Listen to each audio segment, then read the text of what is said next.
Copper and its alloys possess a wide range of properties that make them invaluable for many electrical applications. Few other metals can reach the same electrical conductivity as copper.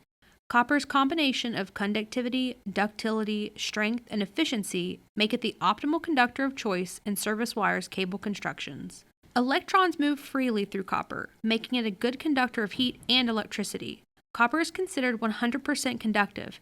However, this does not mean that copper has no resistance. The higher the percentage, the more conductive the material. Copper is easily bent and shaped into wires and sheets, making it the ideal metal for a variety of electrical uses. Copper is a corrosion-resistant element that can be used again and again without losing its engineering properties. Recycled copper cannot be distinguished from primary copper once reprocessed.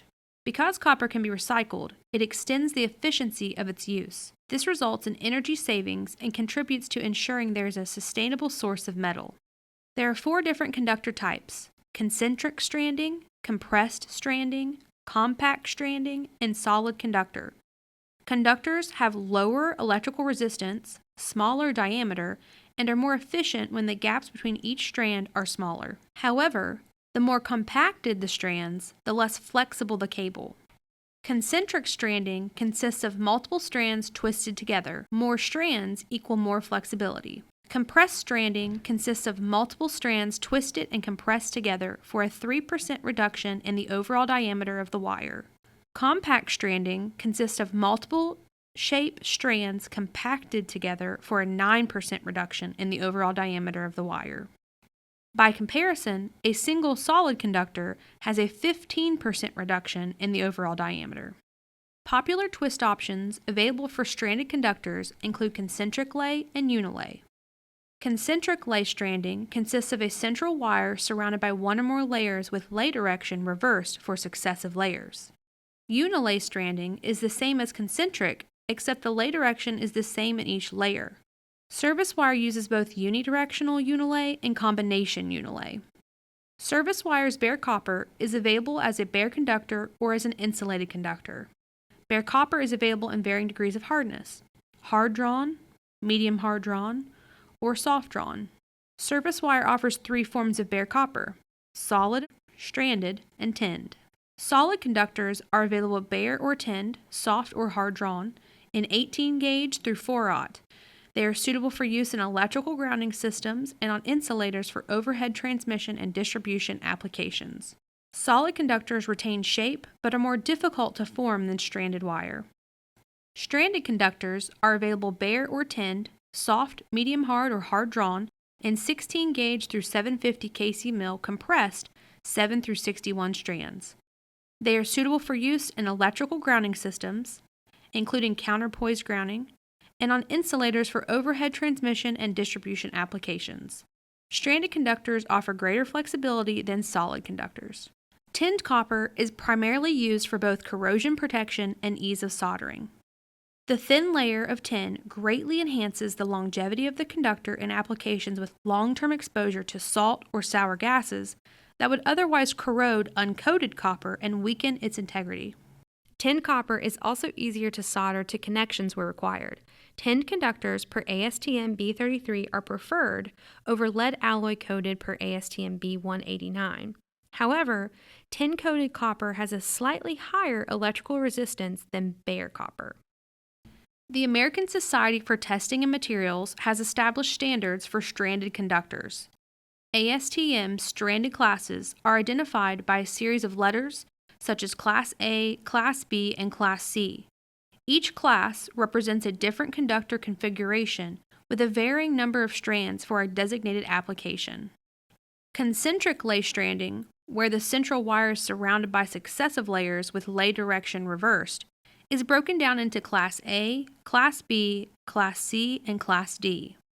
Class A conductors are typically used for overhead power or messenger applications.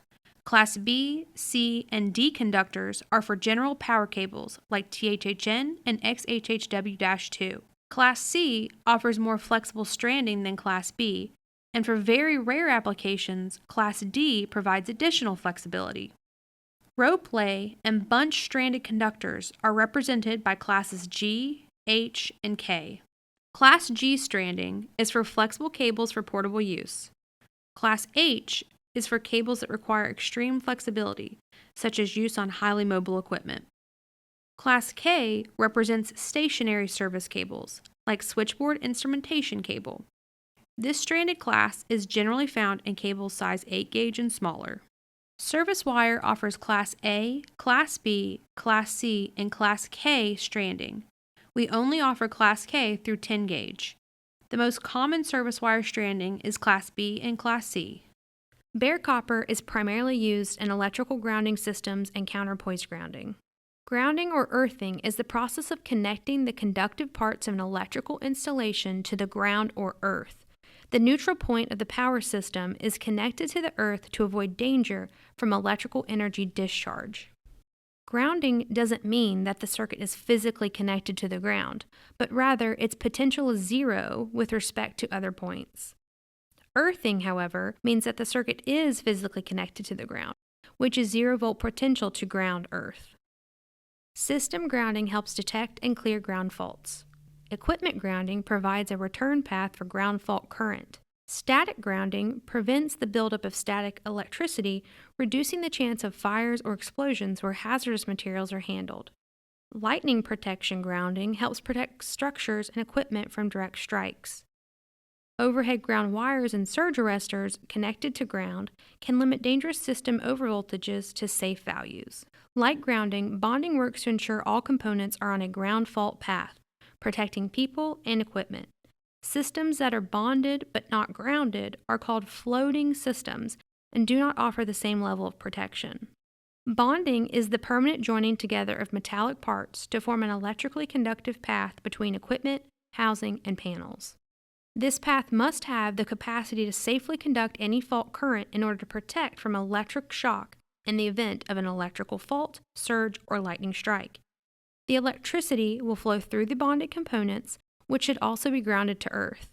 A bonding jumper or bonding cable is also a reliable conductor to ensure electrical conductivity between metal parts of the electrical installation, per Article 250 of the National Electrical Code. This illustration highlights grounding and bonding within a facility. The grounding path shows the conductive parts of the electrical system connected to a grounding electrode. The bonding path keeps electrical continuity and conductivity in the system by connecting the non-current carrying metallic parts to the ground fault current path.